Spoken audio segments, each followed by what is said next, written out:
Empower HR is a Midwest-based company that provides unmatched human resources outsourcing for small to mid-sized businesses. We deliver what matters to you through authentic connections and relentless accountability. We help our clients through many employee-centric topics, one of them being how to interview and select potential new team members. In today's labor market, it's not only important to be compliant, but also efficient and creative. Let's talk about a few ways to help you hire in today's really fast-paced and candidate-first world. In today's short session, we are going to talk about a few things. First, we'll start out with compliance and hiring. Then we'll move into being aware of your biases. Then we'll talk about a couple of interview techniques, and then we'll talk about how to close up the interview. Let's first begin our examination of hiring practices by talking about some of the legality that comes along with them. So there are a couple of laws that govern hiring practices. The first one being the Civil Rights Act of 1964, which is commonly known as Title VII. And think of this law as the grandparent of all of the employment discrimination laws that we have in the US. It sets what's considered a protected class, such as things like race, color, sex, religion, or national origin, to name a few, when making any employment decisions, including hiring. Next, the Age Discrimination in Employment Act prohibits discrimination based on age. You cannot refuse to hire an applicant solely because a candidate is age 40 or older. The Equal Pay Act says that men and women must get equal pay for work that requires equal skill, effort, and responsibility and is performed under similar conditions. The Americans with Disabilities Act, or ADA, says that you can't discriminate against job applicants with disabilities. Qualified people with disabilities are entitled by law to equal job opportunities. And lastly, the Immigration Reform and Control Act, which says that you cannot hire candidates who are not authorized to work in the United States, also says that you cannot discriminate against applicants who are legal immigrants based on their national origin status, or the fact that they are not yet American citizens. Making sure that you know these laws is really important to understanding, where things could be potentially viewed as discriminatory in your hiring practices. But the easiest way to stay out of discrimination-related claims is to only ask questions that are job-related. So we wouldn't expect anybody to have all of the finite details of all of the laws we just talked about memorized. So in general, if you just live by the phrase, I'm only asking questions that are job-related, you should typically find yourself in compliance with these sometimes daunting regulations. What this means is before asking a question, you should first determine whether or not this information is really necessary to judge the applicant's qualifications, level of skills, and overall competence for the job that you're hiring for. So let's talk about some of the best practices to keep you compliant during the interview process. Taking good notes. So note taking is a really important part of the interview process. Notes will not only help you determine who the best candidate is, but will also help provide helpful documentation should any questions arise about the fairness of your interview process. First and foremost, don't write on an application or resume. This is where a candidate's demographic information may appear.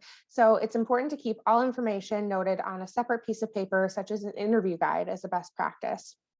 You should avoid writing down notes about the way that a person looks, dresses, grooms, or acts. And make sure that you're always keeping your comments to business necessity. Again, your main focus should be on how well the applicant matches your job requirements. So any information regarding interests or hobbies is really irrelevant and doesn't need to be recorded on your paper. Be careful what you write. Finally, if your interview notes for all applicants, or keep all of your interview notes for all applicants on file for about a year.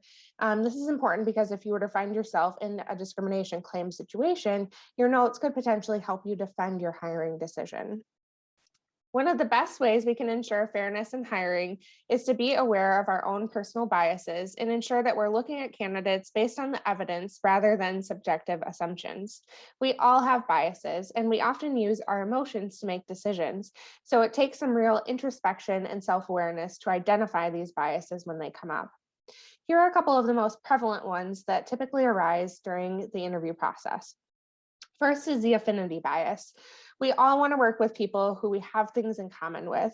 We might feel a natural affinity towards somebody who grew up in the same town as us, who maybe has the same hobbies or likes the same sports team, or maybe they even know somebody that you know. However, it's important to not let this bias affect our behavior in the interview or influence our hiring decision. Don't place emphasis on something that doesn't really relate to the candidate's skills in order to do the job. The next thing is the halo and the horn effect. So the halo effect occurs when we let one positive characteristic about the candidate overshadow the interview. The halo effect can cause you to overlook crucial parts of a candidate's background and blind you to potential red flags in the interview process. The halo effect can also even cause you to firmly believe that the candidate outshines other candidates based on that one characteristic that you're really focused on, which causes us to constantly compare them to our other candidates in the interview process. The horn effect, on the other hand, causes us to focus on a negative characteristic of a candidate, which negatively grabs our attention so hard that we can't move past it. This could be a personality trait that you notice during the interview that irks you, or maybe they just answered one question poorly that you can't get over.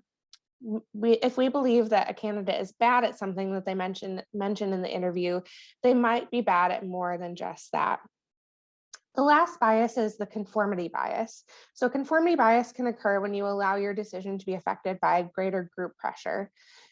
Hiring decisions are a big deal, especially if the candidate turns out to not be such a great performer. And we don't want to be thought of poorly by our peers based on the decisions that we make. So sometimes it can be difficult to object to something if everybody is on board with a candidate, even when we see potential red flags or skills that aren't a great fit or match for the role. So behavioral-based interviewing is a technique that focuses on a candidate's past experiences by asking candidates to provide specific examples of how they will demonstrate certain behaviors, knowledge, skills, and abilities. Answers to behavioral-based interview questions should provide a verifiable and concrete evidence as to how a candidate has dealt with certain issues in the past. This information often reveals a candidate's actual level of experience and their potential to handle similar situations when they join your company. Behavior-based interview questions are open-ended. They're more effective because they require more than just a yes or no response. Here's a couple of examples of behavioral-based interview questions. Tell me about a time when you dealt with a difficult customer situation. What did you do? What was the outcome? Or maybe describe a time when you had to communicate with a coworker who was falling short on their deadlines. How did you approach that situation? And what were the results? The STAR model is a great way to look for interview responses from candidates to elicit full responses and give detailed answers based on the behavioral-based questions that you're asking them. You can use the STAR model to evaluate the candidate's response for detail, accuracy, and outcome. So as you're using the STAR model, you want to make sure that the candidate describes the situation on hand, the task that they needed to accomplish, the action that they took, and then the result, of course, spelling out STAR. So when you're going through the S phase, let the candidate describe what the situation was like. You can ask them to provide further context, like when did this happen, or what was your role at the time. In the T phase, you can ask the candidate, what were the expectations of the tasks that you were expected to complete, to describe the task more fully.